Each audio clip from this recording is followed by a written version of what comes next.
நண்பர்கள் அனைவருக்கும் வணக்கம். நம்மளது தூண்டில் பயணம் இன்றும் தொடர்கிறது. இன்றைக்கி நம்ம மொட்டைக்கோபுரம் கல்லுக்குள்ளே தான் வந்திருக்கோம். நம்ம முதல்ல வந்து கரையிலேருந்து எடுத்து போட்டிருந்தோம். இப்போ வந்து உள்ளே நிற்கும் சொல்லப்போனால் சரிங்களா. இன்றைக்கி உள்ள கல்லுக்குள்ளே ஆட்கள் நிறைய இருக்காங்க. அவங்க எதாவது மீன் பிடிக்காங்கன்னு பார்ப்போம், இல்லை நமக்கு எதாவது மீன் மாட்டுதான்னு பார்ப்போம். வாங்க வீடியோக்குள்ளே போகலாம். பாருங்க நண்பா, ரொம்ப கழிச்சு அண்ணனை பார்த்துருக்கேன். அண்ணன் தூண்டி போட்டுட்ருக்காங்க. இவங்க நம்ம வீடியோவில் வந்திருக்காங்க. அவங்களும் தூண்டி போட்டுட்ருக்காங்க. அங்கிட்டு பாருங்கள்,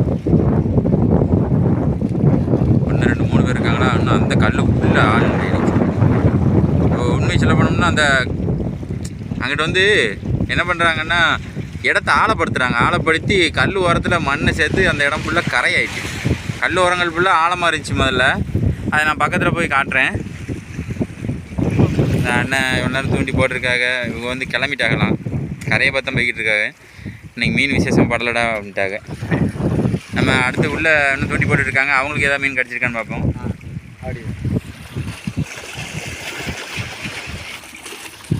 இந்த பாருங்கள், முன்னாடி வந்து இறை போட்டு பிடிக்கிற பார்த்துருப்பீங்க அந்த அண்ணன்.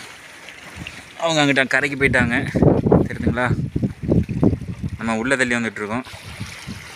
இதில் ஒரு அண்ணன் வந்து பீச் தூண்டி போட்டு மீன் பிடிச்சிட்ருக்காங்க. 2 மஞ்சள் கிளி குருவலை எல்லாம் மாட்டிச்சிருந்தாங்க. பார்ப்போம்.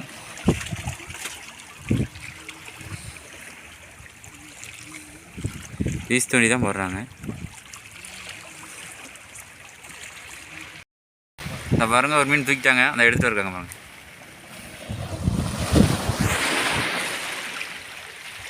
பாறைக்குட்டி உள்ள துளிட்டு அடைஞ்சி. இப்போ தான் சொன்னேன் நெதை போட்டாலாட்டு பாறை பிடிக்கும்னே அப்படின்ட்டு. அது வீசு தூண்டிலே பாறை பிடிச்சிட்டாங்க.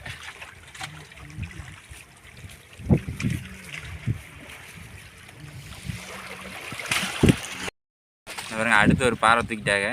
எல்லாம் லைட்டாக மீனை காட்டுங்களேன். பாறைன்னு சொல்கிறோம். பாறை கண்ணில் கட்ட முடியாங்கன்னு நினச்சிடக்கூடாது. அந்த பற்றிலா ஓடிடும், அதுக்காக தான் அப்படி கட்டுறாங்க. Right, okay. நம்ம பாறைக்கு லைட்டாக ஜபிக்கு போட்டு பார்ப்போம். மாட்டிச்சுன்னா காட்டுறேன். அண்ணா அடுத்து ஒரு மீன் அடிச்சிட்டாங்க. அந்த வருது பாருங்க, பண்டாரி தூக்கிட்டாங்க.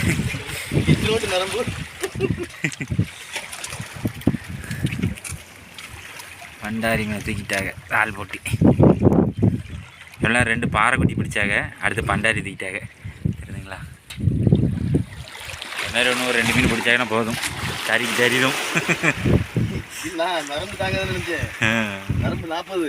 சரி கொடி நேரமாக போட்டிருக்காங்க.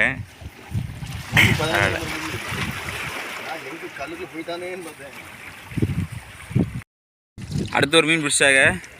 பேத்தை வேஸ்ட்டு தான். அது கறிக்கும் கொண்டு போக முடியாது. புஷ்ஷுன்னு ஊதும்.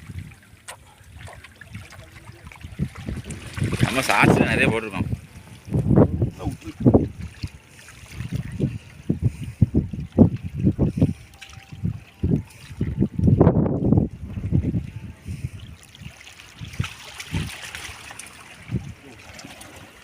உள்ளே போட்டாங்க வேஸ்ட்டு. அதை கொஞ்சம் நேரம் கிடக்க அப்படியே போயிடும். அதை கிடக்குறோம் அப்படியே உள்ளே போயிடும். இப்போது அந்த அண்ணன் மீன் பிடிக்கிறத பார்த்துருப்பீங்க. இங்கே இவங்களும் வீசு தூண்டி தான் போடுறாங்க. இதுக்கு வந்து எப்படின்னா கெளுறு பிடிக்கிறதுக்கு வந்து வீசு தூண்டி போடுறாங்க. நம்ம கோழி குடல் இருக்குது பார்த்தீங்களா, அதை குத்தி விட்டு கெளுத்தி மீன் சொல்லுவோம்ல. நல்ல தண்ணியில் உப்பு தண்ணியில் எல்லாத்துலையும் கெளுத்தி கீழிலாம் ஸ்பெஷல். குடல் தான் குத்துறாங்க. நல்லா சுற்றி உருட்டி குத்திடுவாங்க.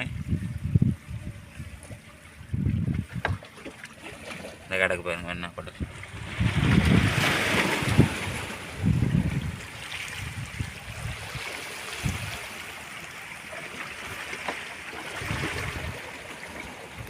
இன்னும் ஓரளவு குடலை குத்திட்டாங்க. இனிமேல் ஏறிவாங்க. வீசுண்டி சுற்றுறாங்க. இப்போ எரிஞ்சிடுவாங்க பாருங்கள். ஒழிஞ்சா உள்ளே போய் இருந்துட்டு நம்ம அப்படியே நரம்பு வாங்கி கையில் டைட்டாக பிடிச்சிக்கிடுவாங்க. நம்ம கம்மாக்கல்ல கடற்கரை ஓரங்களில் போடுற கான்செப்ட் தான். கெளுரை பிடிச்சி பண்டாரிக்கு வந்து உயிரோட இற குத்தி இந்த கல் ஓரங்களில் ஓட விட்டுருவாங்க. உள்ள கல் இடுக்கில் இருக்கிறது வந்து ஓடி வந்து அடிக்கும். அதை ஒரு நாள் நம்ம பார்ப்போம். அண்ணன் இதில் வந்து கிளரை பிடிச்சி இதில் குத்தி விட்ருக்காங்க பண்டாரி மீனுக்கு. அது கிளரை காட்டுறேன் பாருங்க. அந்த ஓடி வருதா பார்த்தீங்களா? பாருங்க எவ்வளோ பெரிய கிளறு. முள் சைஸை பாருங்க. முரட்டு முள், இரும்பு கம்பி.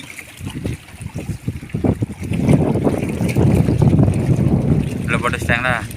பண்டாரி அடித்தாலும் அந்த கல்லுக்குள்ளே போனாலும் அக்காது. அதுக்காக தான் அந்த கம்பி போட்டிருக்காங்க.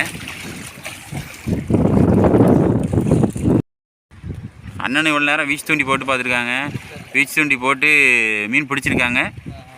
அதை பாருங்கள். இப்போ வந்து ஸ்டிக்குக்கு பொம்மை போட்டு கொஞ்சம் நேரம் அடித்து பார்ப்போம் அப்படின்ட்டு பொம்மையை ரெடி பண்ணி வச்சுருக்காங்க. அவங்க பிடிச்ச மீனை காட்டுறேன் பாருங்கள். என்ன இன்றைக்கி விசேஷமாக மீன் மாட்டலை அப்படின்னாங்க. இருந்தாலும் உங்களுக்கு காட்டுறேன். தண்ணி இன்றைக்கி கொஞ்சம் கலங்கலாக இருக்குது அப்படிங்காங்க. அதனால் மீன் அவ்வளோ விசேஷமாக கடி இல்லை அப்படின்னு. அதீரா குருவலை, பொட்டிக்கிளி, ஒரு பண்டாரி குட்டி கிடக்கு. விசேஷமாக மீன் படலை. மொத்தத்தில் பதிலாக 2 கிலோ மீன்கிட்ட பிடிக்கிறாள். இன்றைக்கி 1/4 கிலோ மீன் வேணால் பிடிச்சி வச்சுருப்பாங்கன்னு நினைக்கிறேன். மீன் தண்ணி கொஞ்சம் கலக்கலாக இருக்குது பார்த்துக்கோங்க. அதனால தான் கடி இல்லை. என்னமோ அவங்க வந்து ஸ்டிக் தூண்டி போட்டு பார்க்க போகிறாங்க.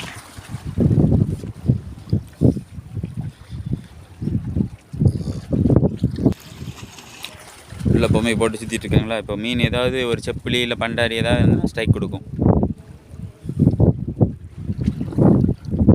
தொடர்ந்து போட்டு அப்படி சுற்றிக்கிட்டே இருக்க வேண்டியதான். ஏதாவது மீன் இருந்தாலும் பிடிச்சிக்கிடும். எவ்வளோ நேரம் நீங்கள் தூண்டி போட்டதை பிடிக்கிற பார்த்துருப்பீங்க. இந்த இடம் எப்படி இருக்கு பாருங்கள்.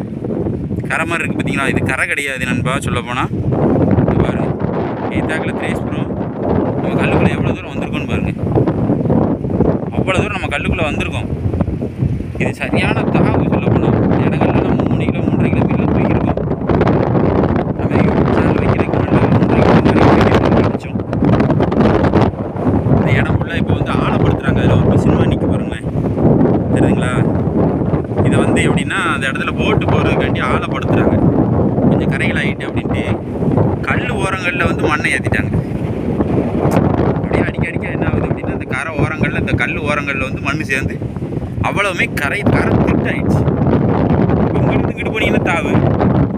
அந்த கரையை விட்டு அங்கிட்டு கூண்டு மாதிரி கிடக்கு பாருங்களேன். அந்த கூண்டை தாண்டி அங்கிட்டு போனாலும் சரியான தாவு. இந்த இடங்கள் ஃபுல்லாகவே மேடாயிடுச்சு. இதுதான் தற்போதைய நிலைமை. திரேஸ்புரம் மொட்டகோபுரம் லைன் கல். இந்த இடங்கள் ஃபுல்லாக நல்லா தாவாக இருந்த இடம். நம்ம தூண்டி போட்டு மீன் பிடிச்ச இடங்கள் இதெல்லாம். வேறு ஆளுக்கு நிறைய நிற்காங்க அப்படின்னா சங்கு எடுத்துக்கிட்டு இருக்காங்க. அந்த தோன்றதில் வர்ற சங்குகளை பறக்கிட்டு இருக்காங்க.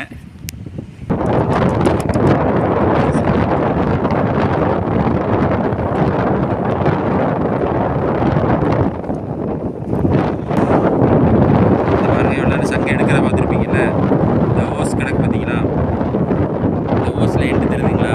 இதில் வந்து அங்கே ஒரு மோட்டர் மாதிரி நிற்கி பாருங்கள். ஒரு படகு மாதிரி. அது என்ன செய்யும் அப்படின்னா பம்ப் பண்ணி இந்த ஓஸ், இந்த கேனாக கிடக்கு பார்த்தீங்களா? அந்த கேன் ஃபுல்லாகவே அந்த ஓஸை கொண்டு வர்றதுக்கான மிதவையாக போட்டிருக்காங்க. இதை அப்படியே கொண்டு வந்து இங்கே கரையில் தள்ளிடுறாங்க. இப்போ இது வந்து தண்ணியும் மண்ணும் சேர்த்து அடித்து வெளியே தள்ளும். சொல்லப்படும் தண்ணி மண் எல்லாமே சேர்த்து அடித்து தள்ளும். அதில் வந்து சங்குகளும் சேர்ந்து வரும். இப்போ பழைய மண்ணுக்குள்ளே கீழே கிடக்கும்போது மண்ணுக்குள்ளே இருந்த சங்குகள் எல்லாம் அதில் வரும். ஏன்னா தாகப்படுத்தும் போது என்ன ஆகுன்னா குழி தோண்டும் போது கீழே கிடக்கிற சங்குகள் ஃபுல்லாக வெளியே வரும் பார்த்தீங்களா? அது மாதிரி தான் வெளியே வந்துக்கிட்டு இருக்கு. அதுகளை வந்து இவங்க வந்து பறக்கிறாங்க. குடும்பத்தில் ஏரியாவில் உள்ளவங்க கொஞ்சம் கொஞ்சம் பறக்கி எடுத்தாது செலவு பாட்டு கூட நல்லா இருக்குமே அப்படின்ட்டு பறக்கிட்டு இருக்காங்க. பாருங்கள் ஓசில் தண்ணி வருது பாருங்கள். தெரியுதுங்களா? தண்ணி கொப்பளிக்குதா?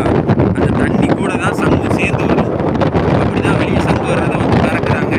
இந்த இறங்கக்குள்ள அந்த மண்ணோட அந்த தண்ணியோட மண்ணும் சேர்ந்து வெளியே தள்ளுது. அப்படி தான் அந்த கரைத்திட்ட ரெடியாக தான் இருக்குது. இந்த கரைத்திட்ட அப்படியே கரைஞ்சிருமான்னா கரையாது. இந்த இடங்களுக்குள்ள கரையாக தான் இருக்கும். முதல்ல மீன் கடைகள்லாம் உள்ள தள்ளி போவோம், மீன் பிடிக்கும் அப்படின்னு நினச்சி வருவோம். இனிமே வந்து உள்ள தள்ளி வந்தாலும் கரை தான் சொல்ல போனால். பாருங்கள் எவ்வளோ போர்ஸாக தள்ளுதுன்னு பாருங்கள் தண்ணியை. இந்த இடமே எப்படி நுர பொங்குது பாருங்கள். அப்படியே கொந்தளிக்கு சொல்ல போனால். இதில் தான் அந்த சங்குகள் வருது. நான் திருப்பி பதிவிடுற என்ன காரணம் அப்படின்னா அந்த காற்றுக்கு உங்களுக்கு கேட்குதா தெரியலைன்னா திருப்பி சொல்கிறேன். வேறு ஒன்றும் கிடையாது.